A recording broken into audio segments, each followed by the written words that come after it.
Hey guys, welcome to another edition of the Digit Roundup, where we take all the hot and happening stories in the world of technology from the week and concise it in one interesting package just for you. So let's get started with some news that made headlines this week. First and foremost, Prime Minister Narendra Modi is going to visit the US and he is going to meet CEO of Apple, Tim Cook. Of course, details of what they're going to talk about aren't known, but the fact that Narendra Modi is going to meet Tim Cook is a big deal. We've seen that Apple has started launching its products a lot faster in India in the past few years, and it's a good sign that Apple is probably now considering India as a primary market. In other news, we have seen that Yota has partnered with ZTE to make the Yota Phone 3.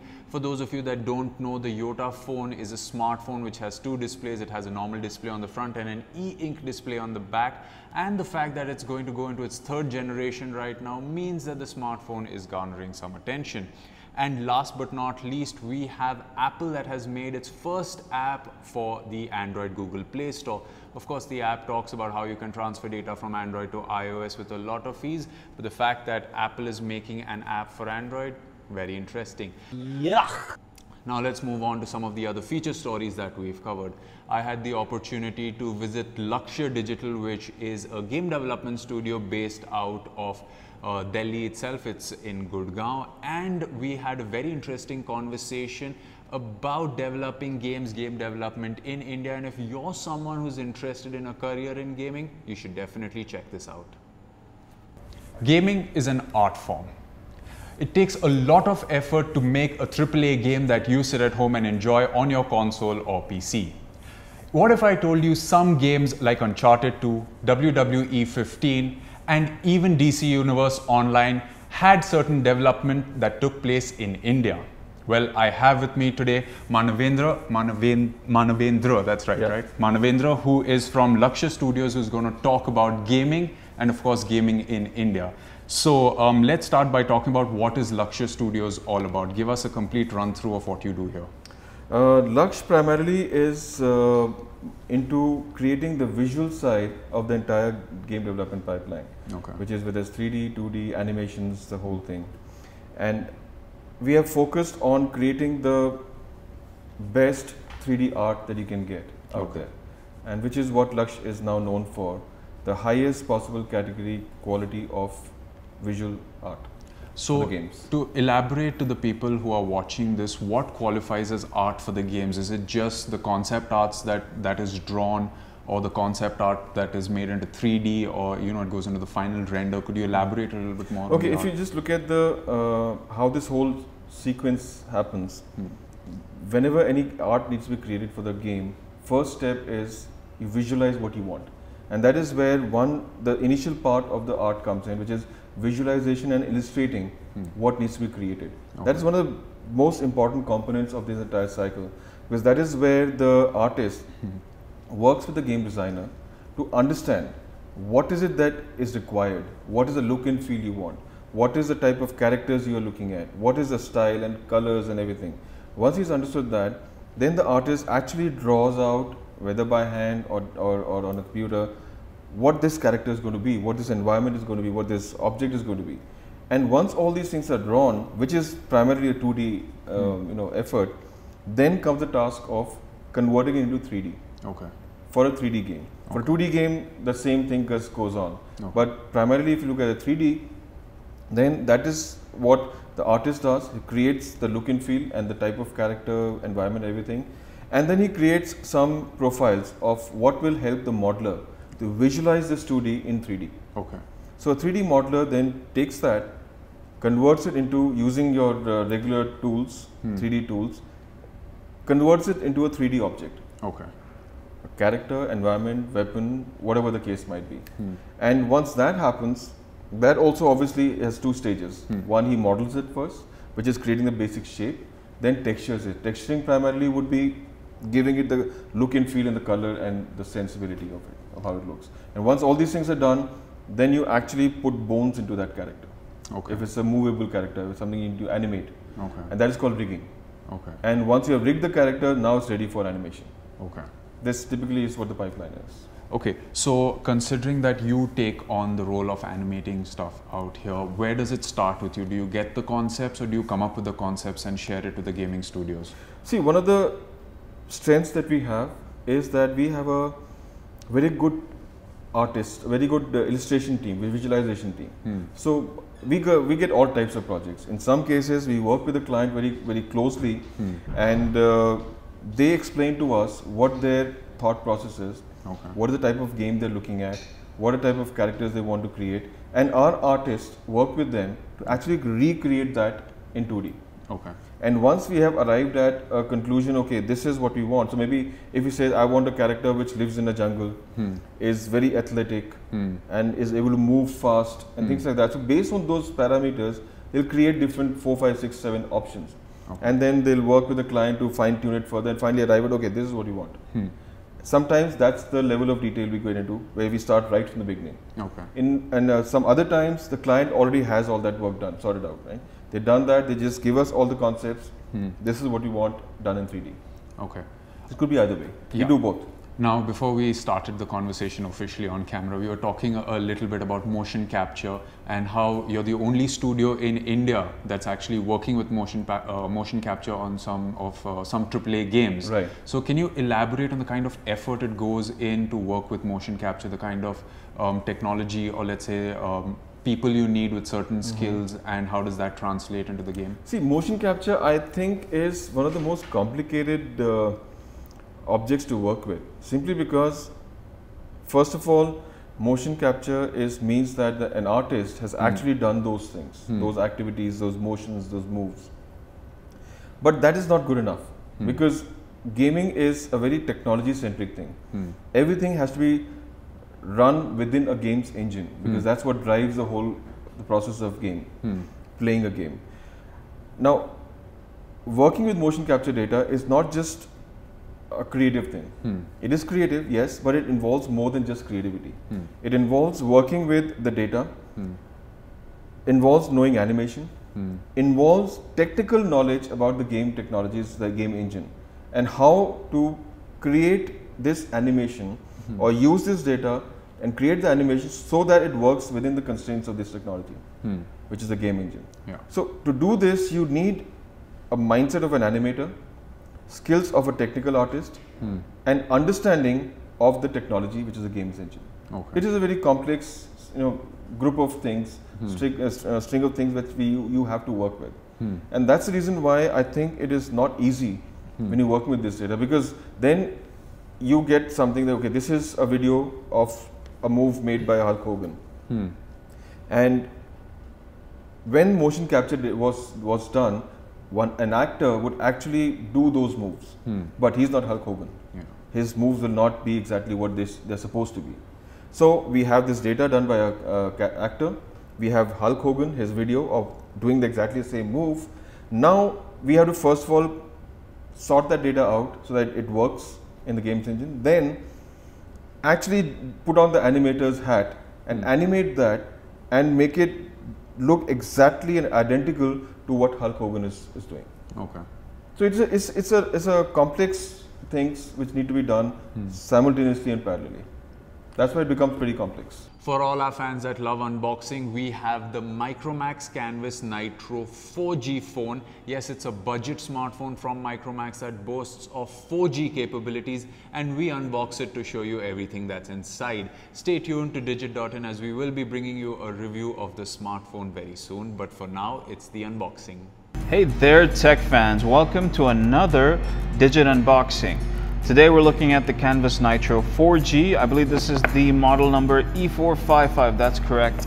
Looks like they have quite a few exciting things inside. The Qualcomm Snapdragon, 2 gigs of RAM, 16 gigabytes internal storage, an HD IPS screen, 13 megapixel primary camera, and 5 megapixel front camera protected with Corning Gorilla Glass. But the big thing, it's a 4G phone.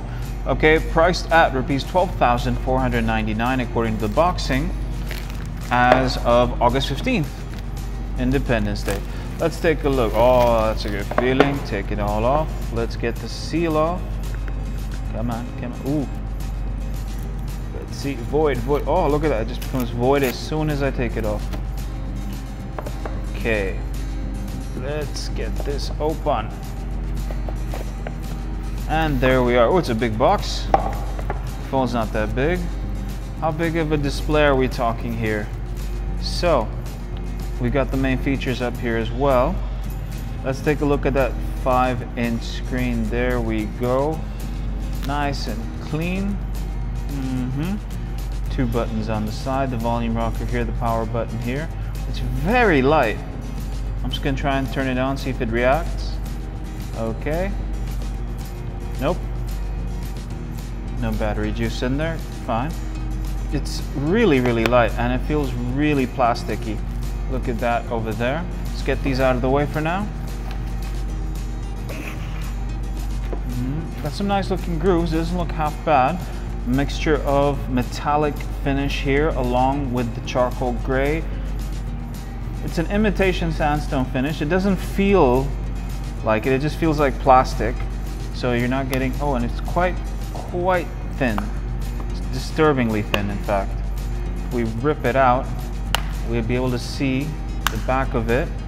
The 2500 mAh battery is not in here, so let's take a look inside the box.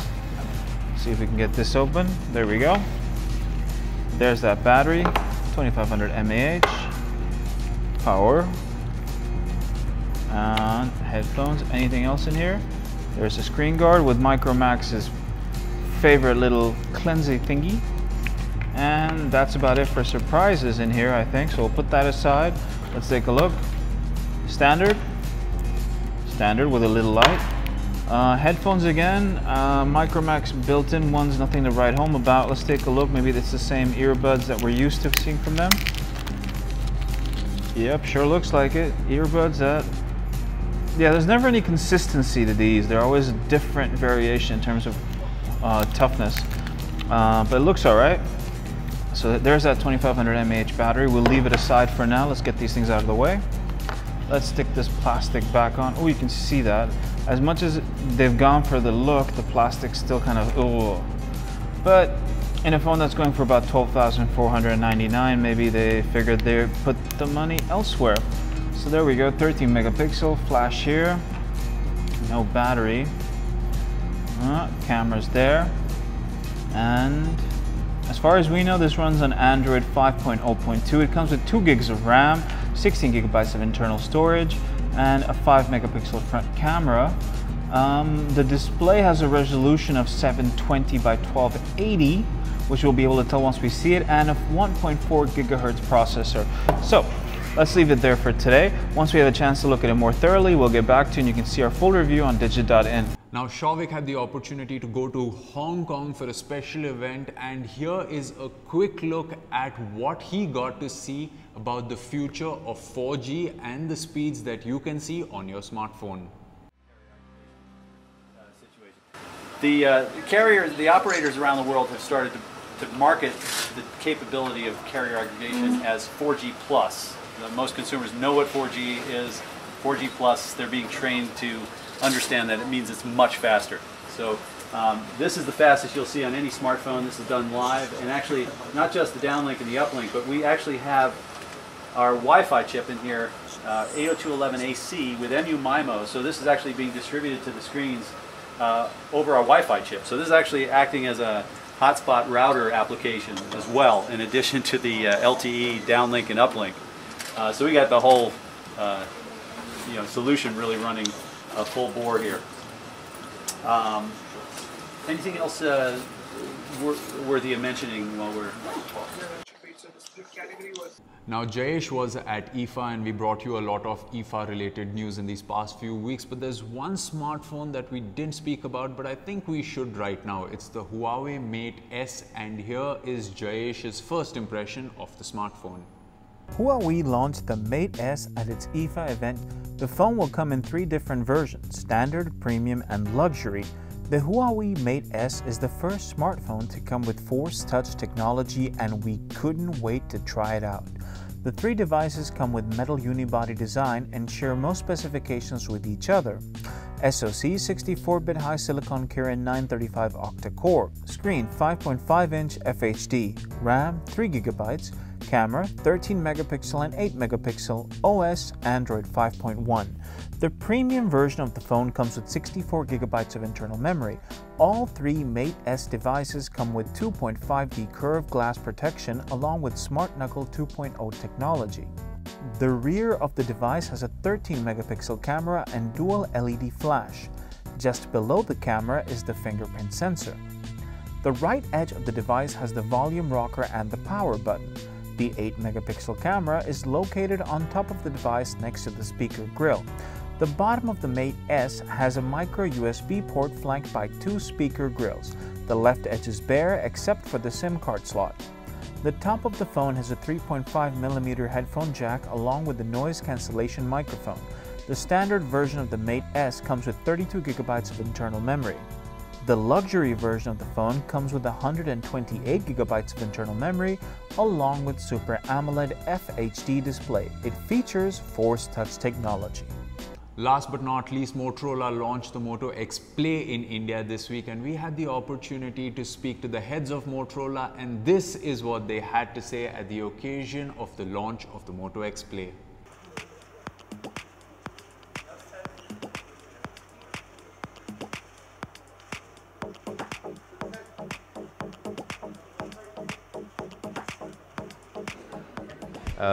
The Moto X Play was announced internationally quite some time ago and is coming to India today.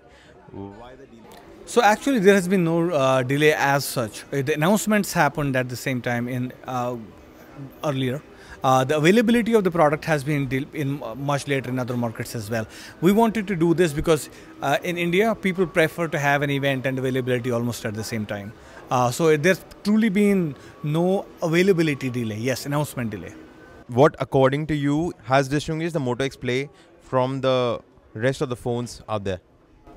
Well, really, Moto X Play is built on delivering an extreme value and over-indexing on a few key parameters. So, as I was saying earlier, my most favorite feature is really the battery.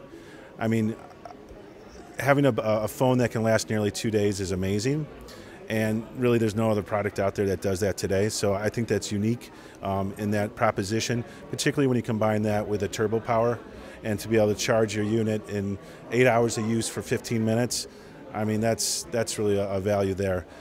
So you take that, which is a major customer pain point, combine it with a 21 megapixel camera, which has a flagship type of quality sensor from Sony, the IMX230.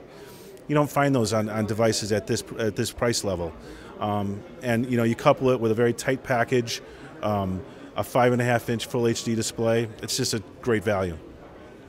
Okay. Is Motorola working on a Nexus device that we don't know about? Oh well, yeah. Let me tell you. No, I can't say that. Now, come on. No comment.